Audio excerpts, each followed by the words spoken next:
you, Jesus, for everything that you've done in my life. I just want to say thank you.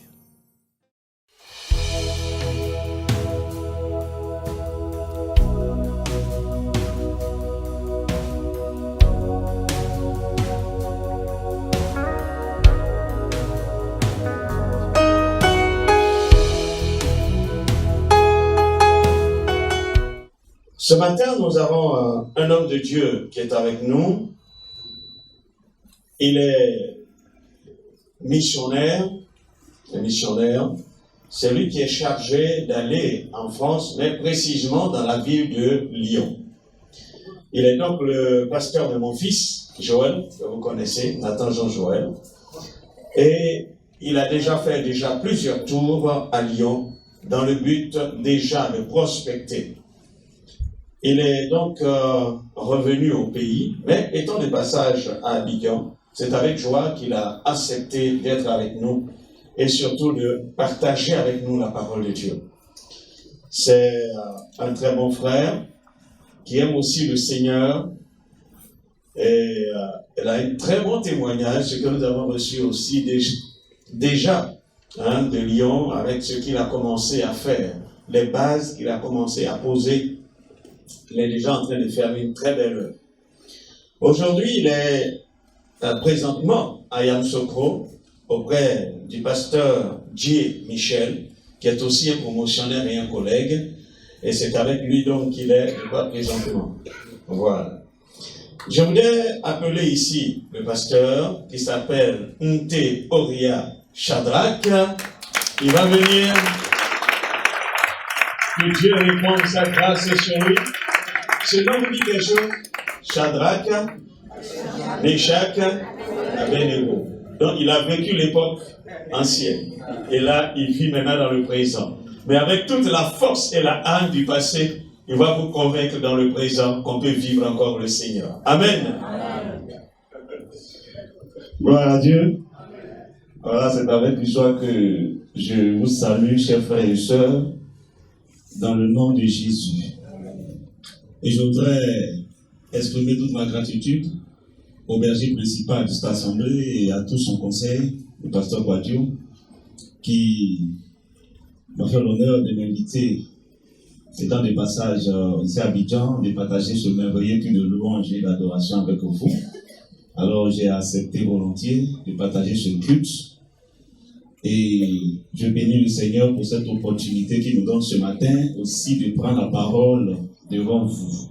Que Dieu bénisse la chapelle internationale des AD du plateau et tout le conseil et que la grâce de Dieu surabonde davantage et qu'il continue d'arroser cette œuvre pour la gloire de son nom.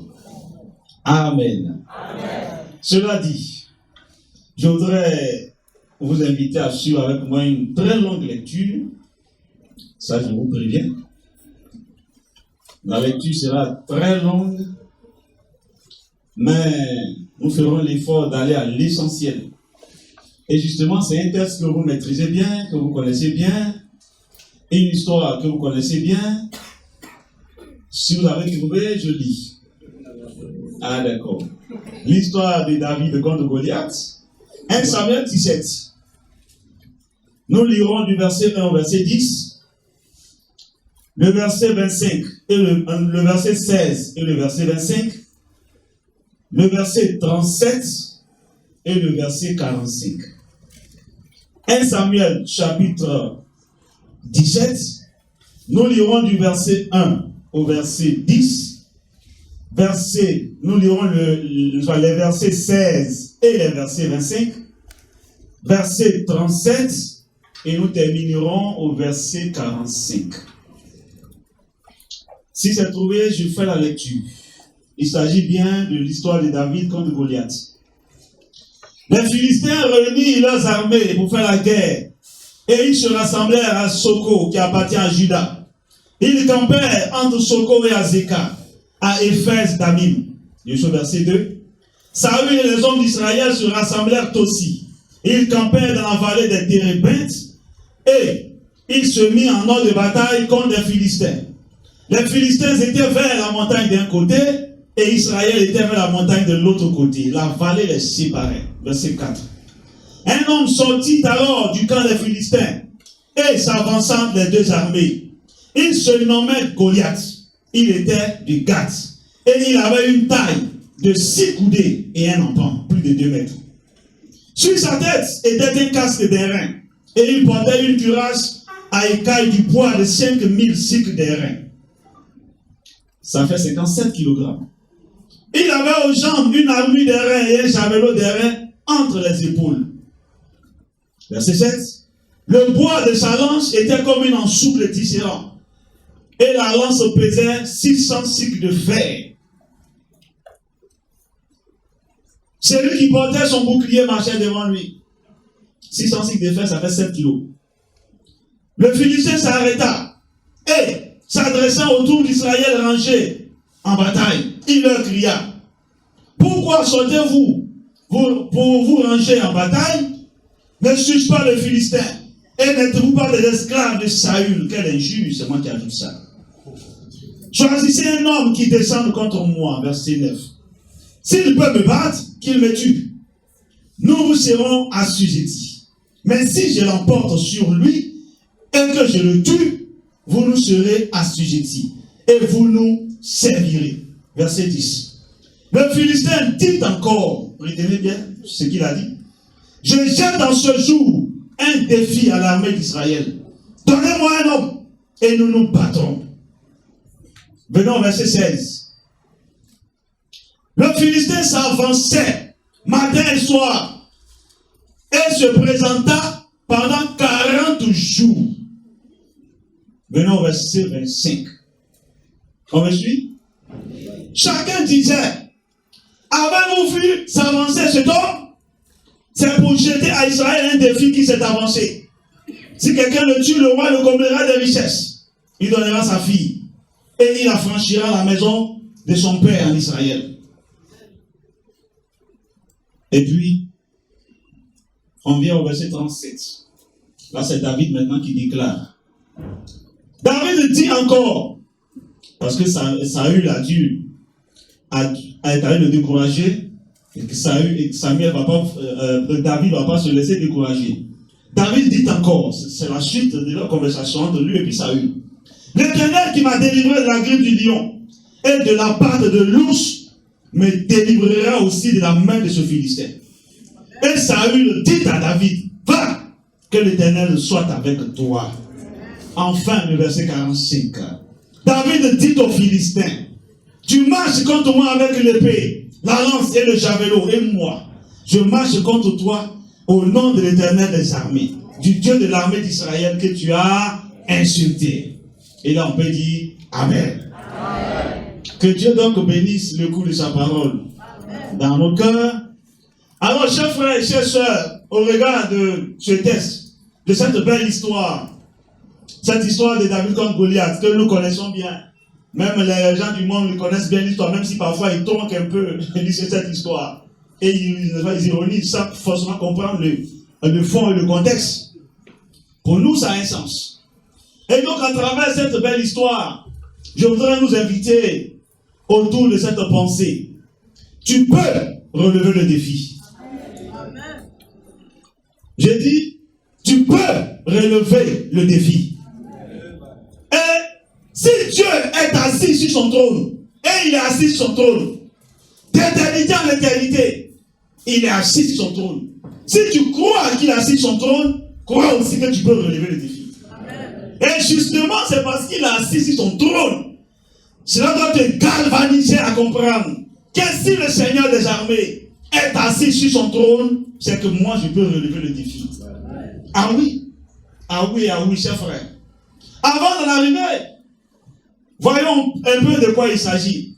La Bible nous dit qu'à un moment donné, la vie d'Israël, un homme va bloquer le passage d'Israël. Et il s'appelle comment cet homme? Goliath.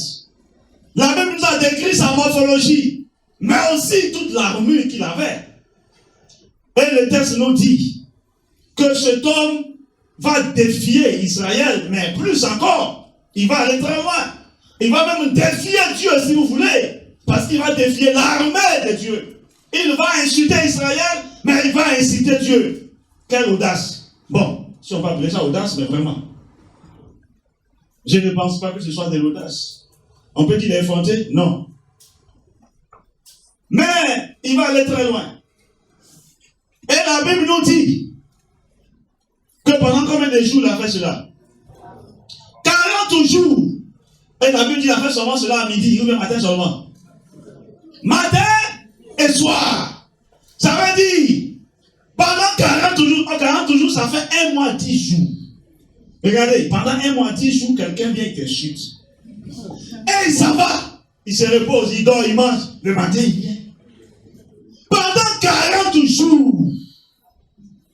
Pendant 40 jours, Goliath va bloquer la marche d'Israël. Et pendant 40 jours, Israël va être statique, sa marche va être statique. Israël ne va pas bouger. Or, c'est vrai, Israël était fait pour aller devant, pour avancer. Alléluia. Frère, le chrétien n'est pas né pour reculer. Le chrétien est né pour avancer. Et tu dois avancer. Et tu dois avancer.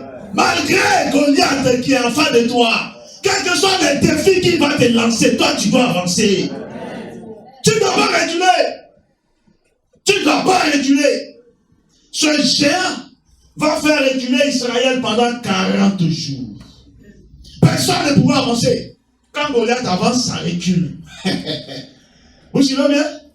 Et il va les insulter. Le roi Saül, son armée, personne ne pouvait tenir devant Goliath. Frère, quelle humiliation. Et ces mêmes géants, ces mêmes Goliath, sont aujourd'hui là, chers frères. Et le chrétien fait face à ces géants de notre monde. C'est pourquoi, chers frères, quel que soit le défi que les géants de ce monde te lancent, que les Goliaths te lancent, crois que tu peux relever le défi. Et tu dois relever ces défis-là.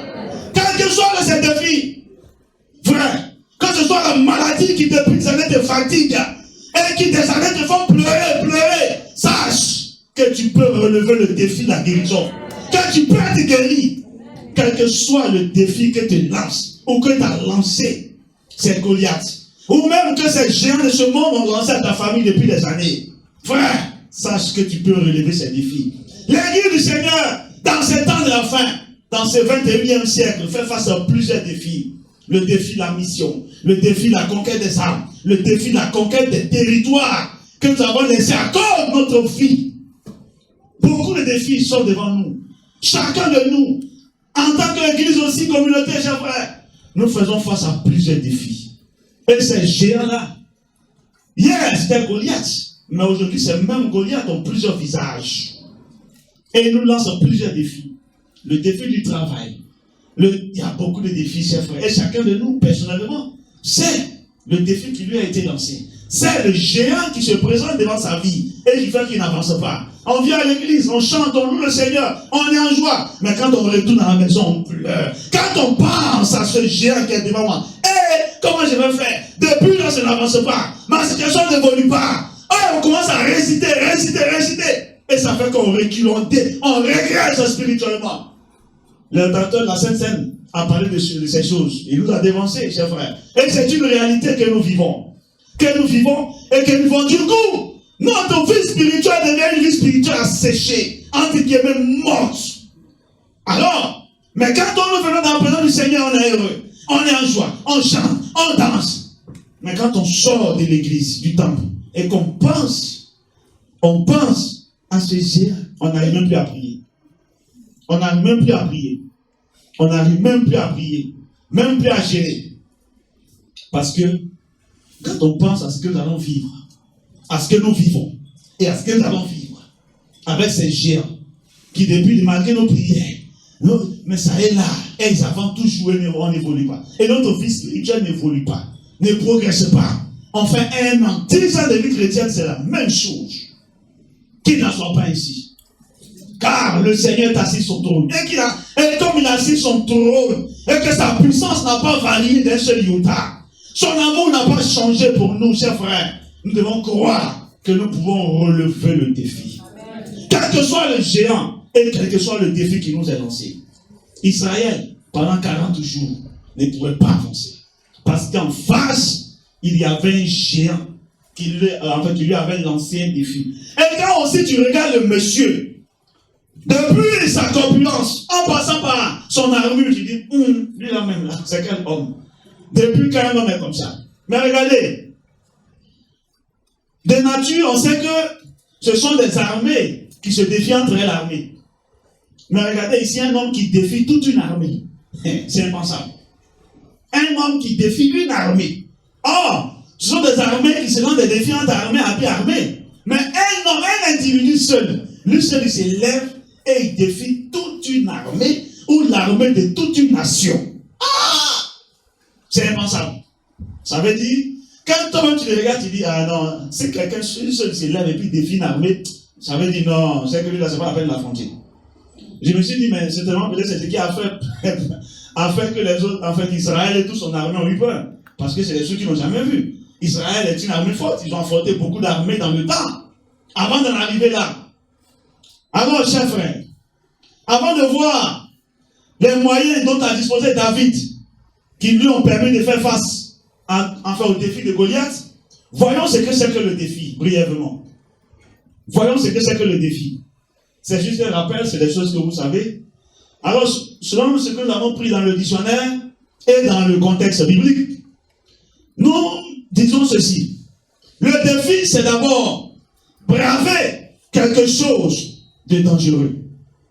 Ça, c'est la première définition que nous avons prise du dictionnaire. Braver quelque chose de dangereux. Deuxième définition de défi. C'est s'y exposer hardiment. Et là, suivez bien parce que cette définition me sied beaucoup. S'y exposer hardiment, courageusement, et puis lutter contre. Alléluia. Alléluia. Ouais, cette définition me plaît bien. Ça dit s'exposer hardiment, courageusement, et puis lutter contre.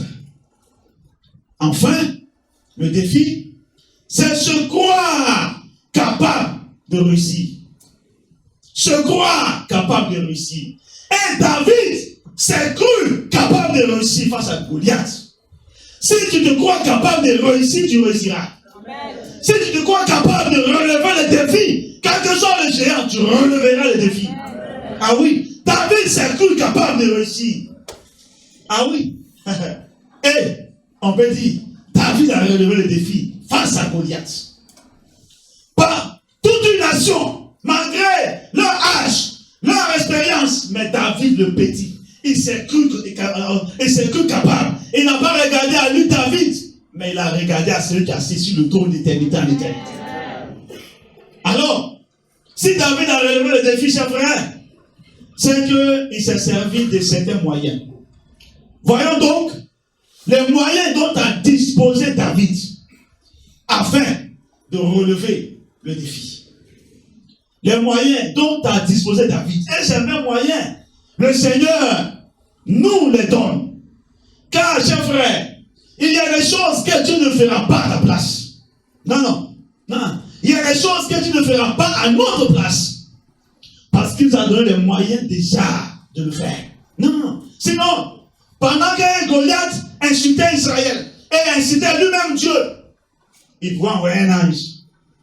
Ou il pouvait en un clin d'œil, c'est lui qui claque son doigt et puis Goliath est à terre. Mais non. Et pendant 40 jours, on pourrait dire, mais Dieu, tu as assis son tour là-bas et puis tu regardes. Non. Ça, c'est pas un problème pour Dieu. Parce qu'il a déjà donné les éléments nécessaires, il a déjà donné les moyens à quelqu'un pour régler ça, pour gérer ça. Comme tout à l'heure le frère l'a dit, pour gérer ça. Oui, il y a des choses que Dieu ne fera pas à ta place. Parce qu'il nous a donné les moyens déjà de le faire.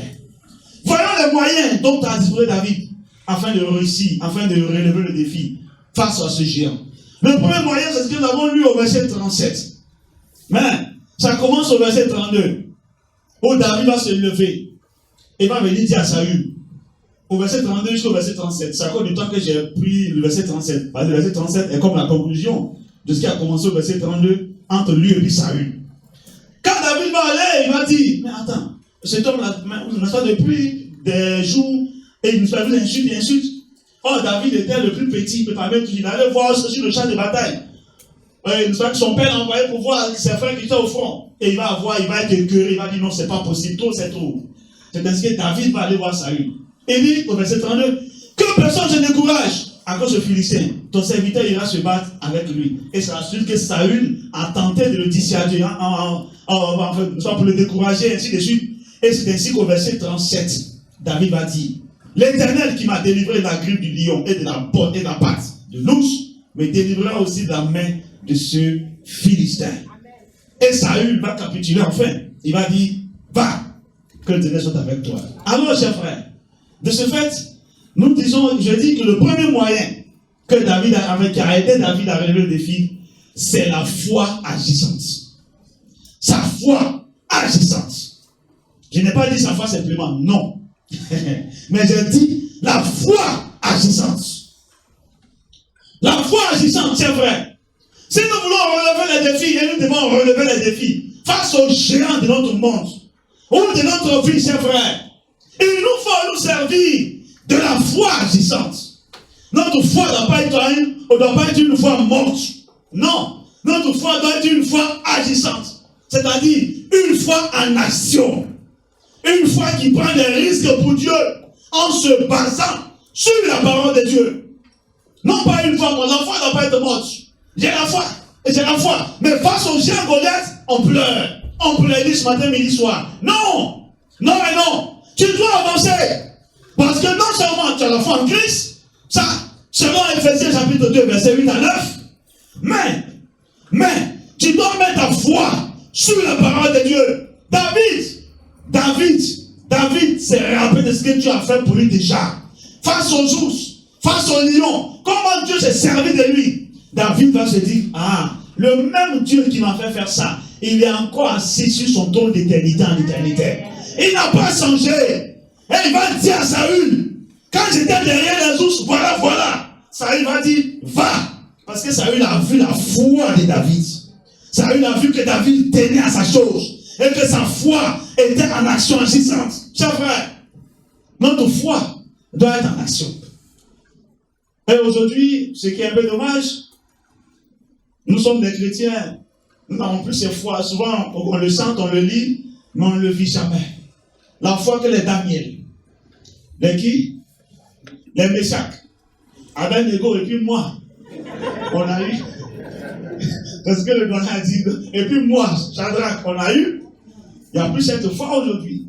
Dans la fournaise ardente, ils ont manifesté cette foi. Ils n'ont pas eu peur d'être tranquille, serein et calme. La foi agissante, c'est vrai. Cette foi qui prend, cette foi en action, qui bouge, qui prend des risques pour Dieu, en se basant sur la parole de Dieu. Même cette foi, on va voir plus loin. Quand Dieu, pour paraphraser les auteurs du message des offrandes et dîmes, quand Dieu te met à cœur de poser une action envers l'Église, en termes de financier, de matériel, on va dire, Seigneur, est-ce que c'est toi qui as parlé? C'est lui qui a parlé. C'est Dieu qui t'a parlé. Il faut faire. C'est ça, justement, chers frères. On ne doit pas avoir peur. Est-ce que quelqu'un peut nous lire Esther, chapitre 4, à partir du verset 15? Esther, chapitre 4, à partir du verset 15, une fois. Esther, oui. Va rassembler tous les Juifs assis. C'est ça. Jeûner à mon intention. Oui. Sans manger ni boire. C'est ça. Pendant 3 jours. Pendant 3 jours. 24 heures. 24 heures. C'est ça. Moi aussi, je ferai de même. Oui. Avec mes jeunes servants. C'est ça. Dans ces conditions, j'irai chez le roi. Voilà, c'est la partie là. Doucement, mon frère. J'irai chez le roi. J'irai chez le roi. Si c'est pour ma perte, je périrai. Mais je voudrais que les personnes lisent ça dans la traduction Luc second. Ça dit, c'est cette partie. Luc second, traduction Luc second. Je générerai à l'excellence, puis j'entrerai chez le roi malgré la loi. Et si je dois périr, je périrai. Mais c'est de quelle loi il s'agit? Cette loi, nous la voyons à partir du verset 11 à 12. À partir du verset 11 à 12 de Esther 4. Cette loi portant peine de mort contre quiconque entre chez le roi, sans que le roi ne l'ait appelé. Cette personne est passive de jugement, ça veut dire qu'elle doit périr. Oh, ça fait 1 mois, la Bible dit ça fait 1 mois, Esther n'avait pas été appelée par le roi. Elle est reine, mais pour qu'elle ait accès, si vous voulez, et qu'elle aille auprès du roi, si ce n'est pas son temps, elle peut partir. Oh, voilà un problème. C'est qu'Israël est menacé par un géant. Quelqu'un va lancer un défi à Israël, un géant du nom de Aman, qui veut exterminer Israël. Esther, va être informée de l'affaire. Mais elle va dire à Mardochée, mais ça fait 1 mois que je n'ai pas été appelé par le roi. J'ai fait comment? Parce que Mardochée plaidait auprès d'Esther, pour qu'Esther aussi plaide auprès du roi, pour qu'Israël soit sauvé. Esther dit, mais je n'ai pas été appelé par le roi, ça fait 1 mois. Après, Mardochée a dit, mais si ça chauffe entre nous, si vous voulez des parfois, si ça chauffe là, toi aussi tu vas mourir. C'est ainsi qu'au verset 16 jusqu'au verset 17, Esther va faire cette déclaration. Regardez bien. Elle va dire, il n'y a pas de problème. Il faut convoquer un jeûne de 3 jours. Moi aussi, je générerai. Et elle va dire, en fait, elle va ajouter pour terminer. Je me lèverai. Elle dit, puis je me lèverai. J'irai vers le roi. Malgré la loi. Alléluia. Ça, c'est une foi agissante. Elle va prendre le risque. Même si je dois mourir, je vais mourir. Mais elle va prendre le risque. Elle va prendre le risque de braver l'interdiction. Quel que soit l'obstacle, elle va prendre le risque. Quel que soit l'obstacle, elle va prendre le risque. Elle va aller. Et effectivement, au chapitre 7, verset 1, elle va aller. Quand le roi va la voir, il va dire, que demandes-tu, reine Esther? C'est tout. Alléluia. Quelle foi agissante, chers frères. Oh, qu'on puisse trouver de telles personnes, de telles foi aujourd'hui, de telles foi agissantes, qui font bousculer les barrières, quels que soient les géants, qui les font reculer, mais non pas nous-mêmes qui reculons, car on ne doit pas reculer, et tu ne dois pas reculer, mais tu dois plutôt relever le défi. Mais pour relever le défi, tu dois avancer, car tu n'es pas fait pour reculer, tu n'es pas fait pour te coucher, mais tu es fait pour avancer. Mais pour avancer, il te faut ta foi agissante. Exode chapitre 14, verset 15. Verset 14, verset 15, à trouver. Vous pouvez lire en trouvant pour nous tous, s'il vous plaît. Voilà. Pourquoi c'est écrit? Pourquoi c'est écrit? Parle aux enfants d'Israël. Et qu'ils marchent. Non, c'est bon. C'est bon. C'est bon. Regardez. Israël vient de sortir de l'Égypte. Et la Bible dit, derrière Israël, il y avait qui? Pharaon, son armée. Et puis devant, il y avait quoi? La mer. C'est pas la même mode, hein? Ah, d'accord. La mer rouge. Et puis Dieu lui a dit quoi? Dieu dit quoi? Qu'il fasse quoi? Qu'il y a masse. Regardez. Dieu n'a pas dit, asseyez-vous, pleurez. Il n'a pas dit, planifiez tout sort. Il n'a pas dit, non. Il dit, et qu'il a masse. Mais marcher pour aller où? Devant, il y a la mer rouge. Alléluia. Dieu ne t'a pas appelé à nous asseoir. Il dit qu'ils avancent. Dis-leur qu'ils marchent. Ça dit qu'ils continuent leur chemin. Quel que soit l'obstacle géant qui s'appelle mer rouge, marchez seulement. Avancez seulement. Continuez seulement. Voilà. Il n'a pas dit, asseyez-vous. Parce que mer rouge est devant. Commencez à pleurer. Seigneur, mer rouge, il dit non, marche. Marche, ça veut dire avance. Progresse. Alléluia. Alléluia. Quel que soit le géant qui s'appelle Goliath, quel que soit le géant qui s'appelle mer rouge, toi, ce que tu as fait, avance seulement. Parce que tu dois relever ce défi-là. Deuxième moyen qui a aidé David à relever le défi. Verset 45. Après sa foi agissante, il va dire, toi Goliath, tu viens contre moi avec toutes ces armes-là, de nature humaine et autres, charnelles. Moi je viens contre toi au nom de l'Éternel des armées, du Dieu d'Israël que tu as insulté, chers frères. Oh, nous avons une grâce particulière et merveilleuse. Dieu s'est révélé à l'humanité à travers son Fils Jésus. Et Christ que nous avons, Christ à qui nous appartenons, nous a aussi donné quelque chose de beau, de précieux, de merveilleux. C'est pourquoi tout ce que nous faisons, nous le faisons au nom de Jésus.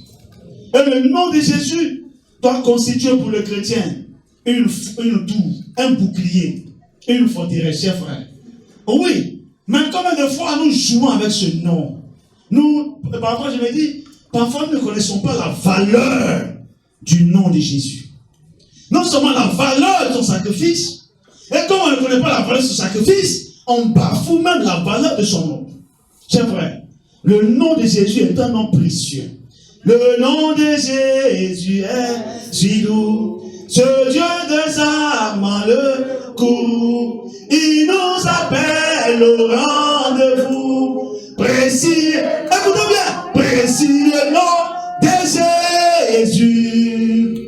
Jésus, précis. Oh Seigneur, ce nom est merveilleux, précieux. Jésus, oh merveilleux nom. Jésus, suprême rançon. Sois adoré pour toujours. J'aime ce nom. Oh, dans le chagrin, ce nom soutient sur le chemin. Oh, merci Seigneur. Du bon divin, précieux nom de Jésus. Jésus, béni soit son nom. Oh, Jésus, oh, merveilleux nom. Jésus, suprême rançon. Sois adoré pour toujours. Chant de victoire numéro 8, c'est ça. Le nom de Jésus, c'est frère, on ne joue pas avec ça. Parce qu'en ce nom, les démons tremblent. En ce nom, le deuxième ciel, le royaume des ténèbres est en ébullition. Il suffit seulement de penser à Jésus, quel que soit le grade d'inflammation, il tremble là. Même ce nom est prononcé par un enfant d'école le dimanche. Les sorciers ne peuvent pas tenir. Mais pourquoi nous jouons avec ce nom? Pourquoi nous, chrétiens, ne connaissons pas la valeur du nom de Jésus? Frère, si tu veux relever les défis, comprends la valeur du nom de Jésus. Ne jouons pas avec ça. Ne plaisantons pas avec ça. David a dit à Goliath, tu viens avec moi, contre moi, l'épée, le vélo, les armes. Moi, je n'ai rien. Non seulement ma foi est assistante, mais je vais contre toi. Au nom de l'Éternel des armées. Alléluia. Wow! David connaissait la valeur de ce nom. Il connaissait la valeur de ce nom. C'est pourquoi il ne jouait pas avec. Jean chapitre 15. Verset 16, et une personne va lire pour nous le psaume 118, verset 10 à 12. Le psaume numéro 118, verset 10 à 12. Et nous va lire Jean 15, verset 16. Mais c'est plus le psaume 118, verset 10 à 12, qui va beaucoup m'intéresser. Psaume 118, verset 10 à 12. Et on va terminer par le troisième moyen. Psaume 118, verset 10 à 12. Psaume 118, Oui. verset 10. C'est ça. Toutes les nations m'environnaient. Oui. Au nom de l'Éternel, Je les taille en pièces. Je le taille en pièces. Verset 11. Oui. Elles m'environnaient, m'enveloppaient. Au nom de l'Éternel, je les taille en pièces. Voilà. Enfin. Elles m'environnaient comme des abeilles. Voilà, ouais, allons-y. Elles s'éteignent comme un feu de l'huile. Au nom de l'Éternel, je les taille en pièces. Alléluia.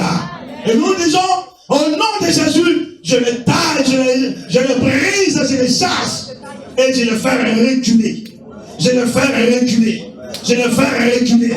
Malgré tout ce qu'ils feront autour de moi pour m'empêcher d'avancer, au nom de Jésus, je les fais reculer. Et moi j'avance. Et moi je fonce. Alléluia. On n'a pas d'armes, on n'a rien.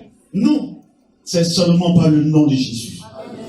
C'est ça. Enfin, chers frères, voyons le troisième moyen qui a aidé David à relever des défis. Car il ne peut qu'en être cela. Si cela n'est pas dedans, c'est que non. C'est pas bon. Vous suivez bien? Voilà, c'est le troisième qui complète la trilogie de moyens qui a aidé David à relever le défi. Et ça, on ne le trouve pas dans le texte que nous avons lu. Mais on le sent. On le sent. Et on le sent. Mais on le trouve dans le texte, le chapitre d'avant. Ça dit 1 Samuel 16, verset 13. 1 Samuel 16, verset 13. Alors je lis. Samuel prit la corne d'huile, éloigné au milieu de ses frères. L'Esprit de l'Éternel, alléluia, saisit David. À partir de ce jour et dans la suite, Samuel se leva et s'en alla à Rama. Alors, chers frères, le troisième moyen qui a aidé David, c'est l'onction qu'il a reçue. Alléluia, alléluia, alléluia, alléluia. L'onction qu'il a reçue. Vous allez me dire, Saül aussi, 1 Samuel 16, verset 13. Vous allez me dire que Saül aussi a reçu l'onction. Mais comprenez qu'avant cela, Saül avait déjà perdu cette onction qu'il a reçue de la part de Dieu. Saül avait été déjà déchu, déconnecté de la présence de Dieu, si vous voulez. Alors, vous comprenez sa peur face au géant que Goliath. Vous comprenez sa peur. Mais David avait déjà reçu lui aussi l'onction qu'il a conservée. Et il s'en est servi comme l'un des moyens pour affronter le géant Goliath, qui a défié non seulement Dieu, mais qui a défié toute sa nation pendant 40 jours. Et Dieu s'est servi de David. Et David s'est servi des moyens que Dieu lui a donnés pour pouvoir relever le défi. David s'est servi de l'onction qu'il avait reçue de la part de l'Éternel pour pouvoir relever ce défi. L'onction, c'est vrai, on le sait.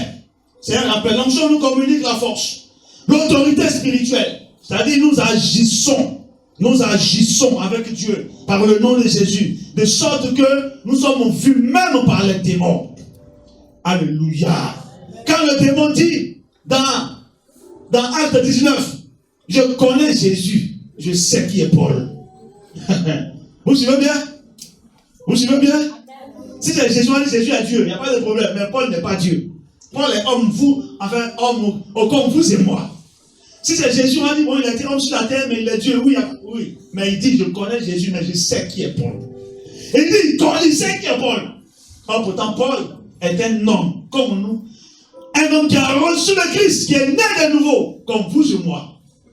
Et, regardez ce qu'un démon dit de lui, qu'il le connaît. Il le connaît comment? Il connaît l'autorité spirituelle que Paul incarne. Alors, chers frères, voilà, l'onction nous communique la force, l'autorité spirituelle. Elle nous aide à décanter des situations. C'est pourquoi David s'en est servi. Cette onction qu'il a reçue, il l'a conservée, l'a préservée dans la crainte de Dieu. Et ça l'a servi à affronter Goliath. Quand un chrétien est rempli d'onction, chers frères, il n'a pas peur. Aucune action ne l'ébranle et ne l'épouvante. Il n'a pas peur. Mais aujourd'hui, si nous pleurons matin, midi, soir, face à ces géants de notre monde, c'est parce que justement l'onction s'est retirée de nous. Alors, c'est nous-mêmes maintenant. La chair ayant pris le dessus ne fait qu'être apeurée. Et ça nous amène à pleurnicher, et à vivre le désespoir à longueur de journée. Cette onction, beaucoup l'ont reçue. Othniel, Samson, Gédéon, Jésus et les apôtres. Jésus et les apôtres. Alors je voudrais terminer en disant ceci. Chers frères, en ces temps de la fin, Dieu veut se servir de toi, veut se servir de moi pour relever les défis. Parce que plus on s'achemine vers le retour de Jésus, Satan et ses démons, les gens de notre monde, la vie devient de plus en plus difficile. Mais face à cela, chers frères, Dieu avait compté sur nous comme il a compté sur David. Par les moyens qu'il a mis à notre disposition, c'est-à-dire la foi agissante, le nom de Jésus et l'onction que nous avons reçue, chers frères.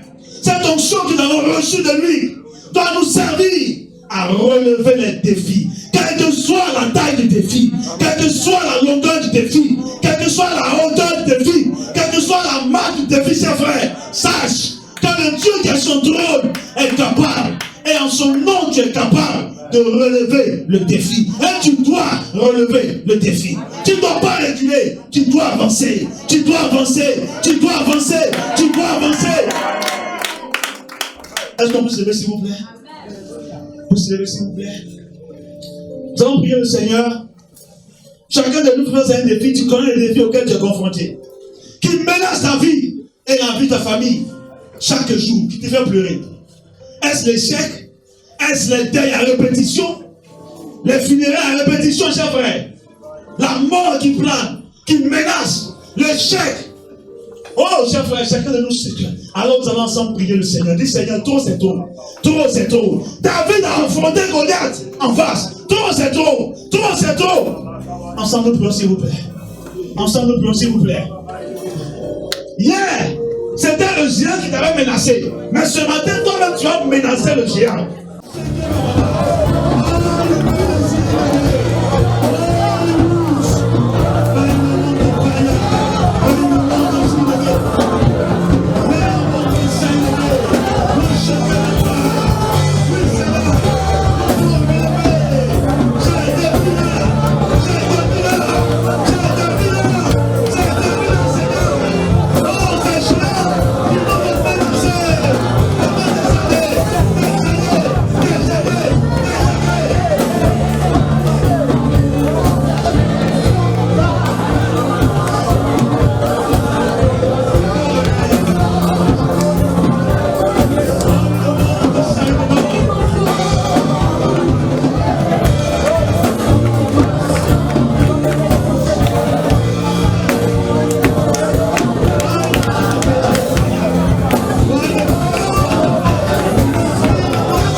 pouvez s'asseoir. Le Seigneur est assis sur son trône. Et il n'a pas changé, ses frères. Ça veut dire que s'il est encore assis sur son trône, tu peux relever les défis. Goliath t'a fait pleurer ça pendant 40 jours. Les mêmes géants te font pleurer chaque année. Pour toi, ce n'est pas 40 jours, ça fait des années que tu es dedans. Mais aujourd'hui, que tu saches, avec ta foi agissante, le nom de Jésus, ce nom précieux, l'onction que Dieu a relevé en toi. Sache que tu peux relever ces défis-là. Relever les défis quand Dieu compte sur toi. Ta maison compte sur toi. Ta famille compte sur toi. Car tu dois te dire que tu vas relever ce défi. Tu dois relever ce défi. Tu dois relever ce défi. L'Église doit relever le défi qu'il a lancé. Frère.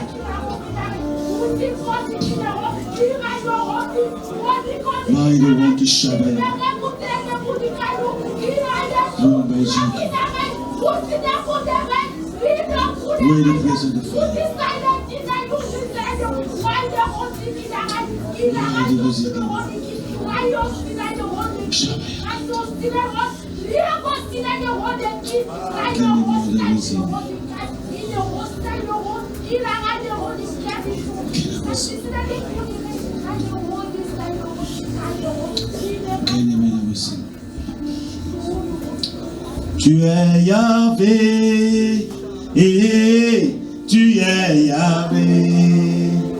Oui, il est Yahvé. Il est Yahvé, il n'a pas changé, il a assis son trône d'éternité en éternité. Et c'est lui qui nous dit qu'on peut relever les défis. Avec lui, on peut relever les défis en son nom. Oui, on le chante ensemble, s'il vous plaît. Il est Yahvé. Tu es Yahvé. Alpha et Omega. Tu es Yahvé. Tu es Yahvé. Tu es Yahvé. Oh Seigneur, tu es Yahvé. Tu es Yahvé. Tu es Yahvé. Yahvé, c'est vrai. Tu es Yahvé. Il n'a pas changé, il n'a pas changé. Il n'a pas changé. Il n'a pas changé. Il n'a pas changé. Et il entend son trône. Il entend son trône. Oh, il est Yahvé. Tu es Yahvé. Chante avec conviction. Chante avec conviction.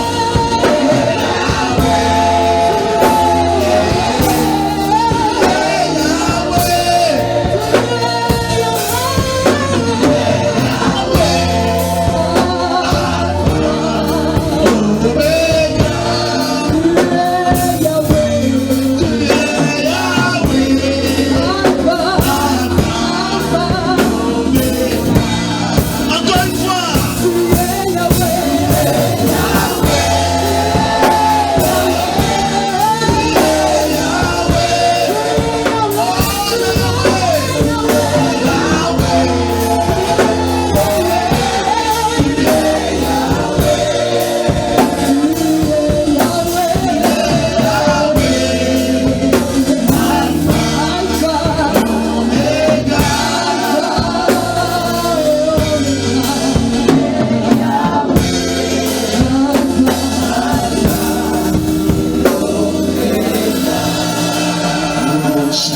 Canta, baya, canta, baya, canta. Palosa, cabaya, baya, baya, baya, baya. Rapa, pa, pa, pa, pa, pa, pa, pa. Rapa, pa, pa, pa, pa, pa, pa, pa, pa. Rapa, pa, pa, pa, pa, pa. Roso, cabaya, canta. Now you want to shake him and wait. Oh, you want to say it again. Oui, Seigneur. Merci, Seigneur. Aya baya basaka baya kat. Nushke le paix Santa Baha. Merci Seigneur, parce que Dieu en ton nom Jésus. Nous relevons ces défis Seigneur. Que la mort, les échecs, les blocages. Oh Seigneur. Que ces géants nous lancent à longueur de journée. Nous disons non. Nous les menaçons Seigneur. En ton nom Jésus. Nous menaçons les échecs. Nous menaçons menaçons le blocage. Nous menaçons les hommes la mort. Et nous menaçons l'homme la mort. En ton nom, Jésus. En ton nom, Jésus. Nous les menaçons ce matin. Nous les menaçons ce matin. Merci Jésus.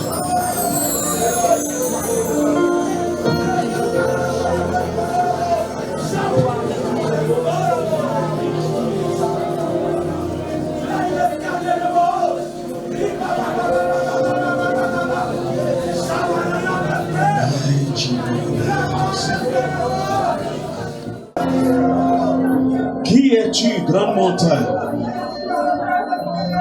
Tu seras aplani. Qui es-tu, grande montagne devant Zorobabel? Qui es-tu, Goliath, devant David?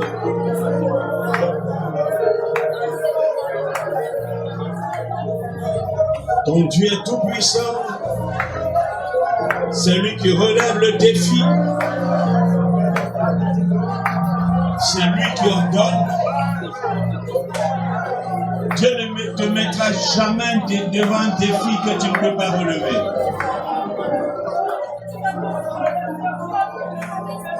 Dieu ne te mettra jamais devant un défi que tu ne peux pas relever.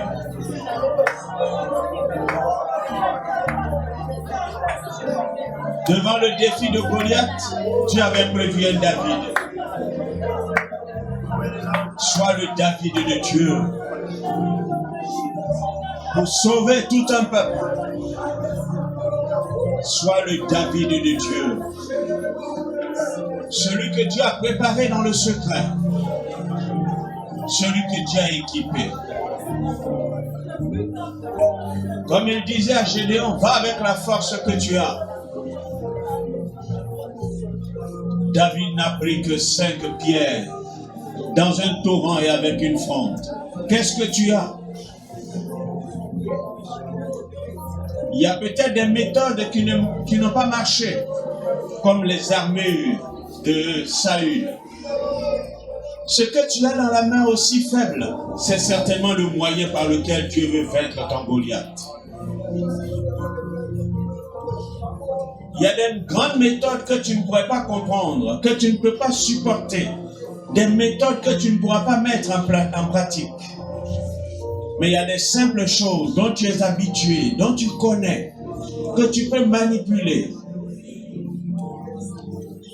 En t'appuyant sur la parole de Dieu, en t'appuyant sur ta vie de prière, en t'appuyant sur de faibles moyens.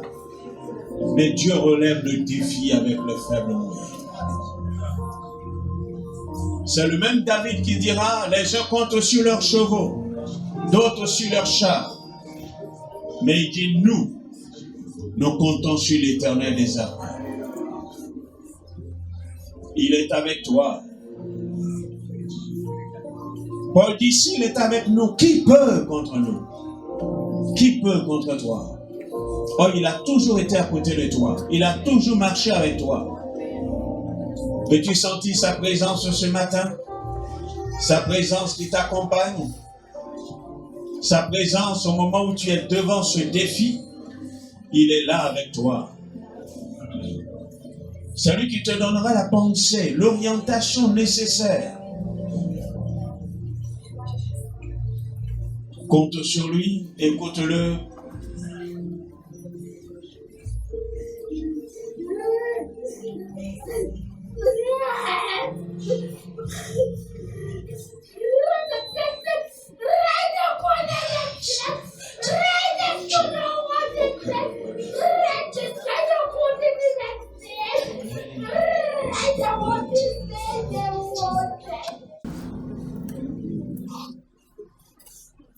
David n'a pas fait exprès pour venir ce 40e jour. Il n'a pas fait exprès lui-même, mais c'est Dieu qui en a décidé. Dieu l'avait conduit ce jour-là. Le chiffre 40, c'est le chiffre de l'épreuve. Tu as été mis à l'épreuve. Je ne sais pas pendant combien d'années. Mais Dieu dit que c'est ce jour-là, ici, comme maintenant, ce matin. Ce n'était pas prévu. C'est vrai. Israël sur le terrain n'avait pas prévu qu'un David viendra. Ce n'était pas prévu que quelqu'un vienne prêcher un tel message ce matin. Ce n'était pas prévu. Mais cependant, ce message a été prêché. Le Seigneur dit que c'est ce matin, si tu sais saisir l'occasion, c'est l'occasion de ta délivrance. C'est l'occasion où le défi s'écoule. C'est ce matin. Parce qu'il a trouvé l'homme qui est capable de relever le défi et c'est toi. C'est-à-dire le jour où ton défi doit s'écouler là, c'est aujourd'hui. Et il a choisi ce jour-là, aujourd'hui. Il a testé ton engagement, il a testé ta force. Mais il a entendu ta prière de ce matin. Il a vu des larmes versées de quelqu'un qui était défait, mais qui en ce moment précis se revêt de la force de Dieu afin de faire face au défi. Alors il dit que c'est le moment où le défi s'écoule. C'est le moment où tu remportes la victoire. Je vais te bénir, Seigneur, et je vais te glorifier pour ton amour et ta bonté. C'est comme ça, parfois, tu nous surprends. Et tu aimes nous surprendre, parce que tu es le Dieu qui surprend. Tu as surpris une armée entraînée qui a été immobilisée par un homme pendant 40 jours. Des paroles ont été entendues, des paroles d'insultes te concernant. Mais il n'y avait personne pour relever un tel défi. Comme tes serviteurs ont été en face de certaines situations, des personnes ont entendu des paroles méchantes contre toi. À cause de ton nom qu'ils portent, à cause de ce qu'ils t'ont donné, leur vie, ils ont entendu des paroles, des injures. Tu connais l'épreuve dont a traversé ou traverse ton serviteur et ta servante. Mais tu es le Dieu qui relève le défi. Ce que nous savons de toi, et comme David le dit, tu exauces au temps convenable.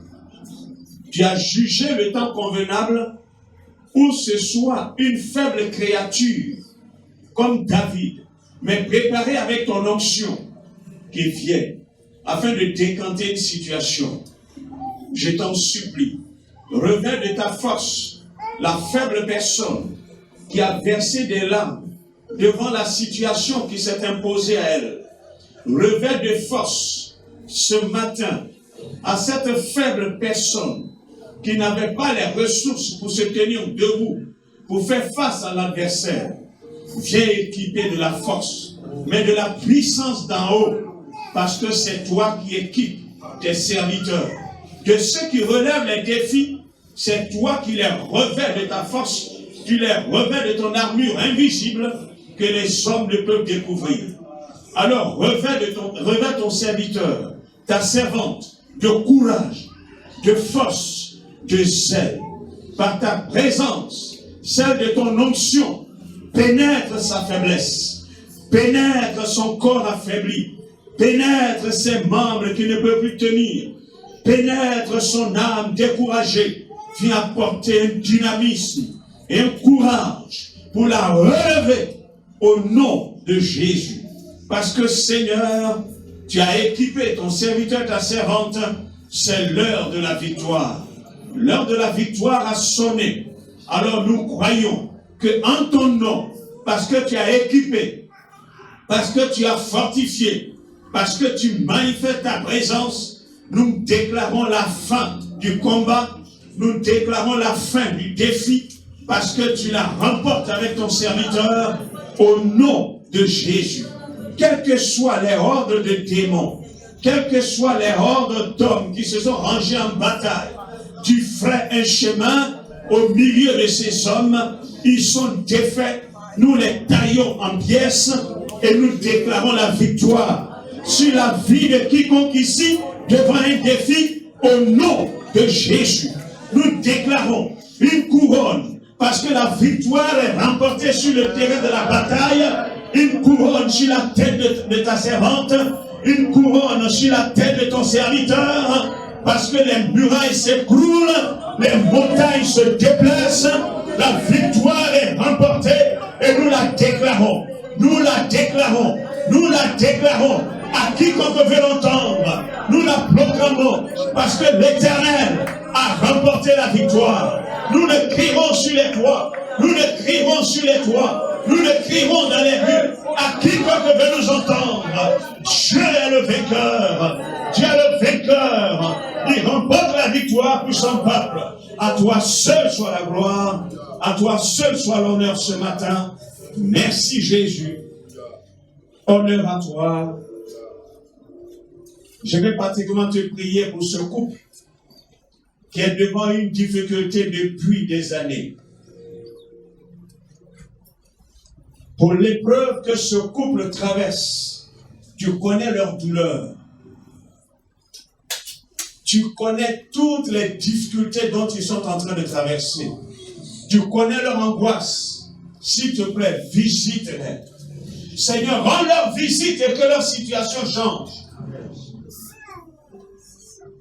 Le Goliath qui a dominé sur cette maison s'écroule. Il sort et que la victoire pénètre la vie de ce couple-là au nom de Jésus. Donne-leur la victoire. Parce que tu es Dieu et tu es Seigneur. Situation impossible humainement. Les hommes ont tout essayé. Mais Seigneur, c'est ton temps. Parce que tu as choisi ces hommes pour manifester ta gloire. Pénètre dans une telle maison et que ta gloire éclate. Merci Seigneur. Amen.